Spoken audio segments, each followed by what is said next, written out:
Imagine a world without noise, a perfect, serene silence. That was my goal. My name is Alex, and I'm a sound engineer. For years, I've been obsessed with creating the ultimate noise cancellation technology. I spent countless nights in my lab, tweaking frequencies, manipulating waves, chasing an impossible quiet. Then one night I found it, a breakthrough, a specific frequency that seemed to just erase everything. I integrated the tech into a new line of headphones, calling them Aura. The launch was a massive success. Reviews poured in, people calling them life-changing. They weren't just canceling traffic noise or office chatter.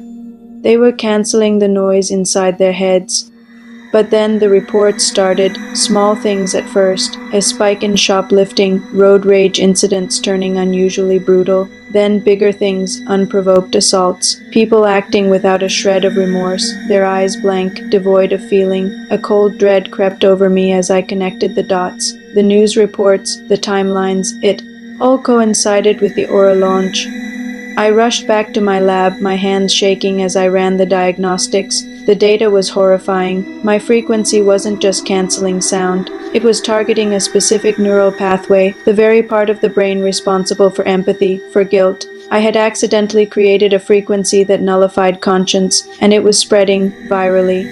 Every pair of Aura headphones was a carrier, transmitting the frequency to other nearby devices, rewriting human emotion on a global scale. I saw it in my own building. My neighbor, a sweet old lady, shoved past a child without a second glance. A delivery driver calmly keyed a car that had blocked him in. The world I knew was unraveling, replaced by a cold, remorseless logic. The worst part?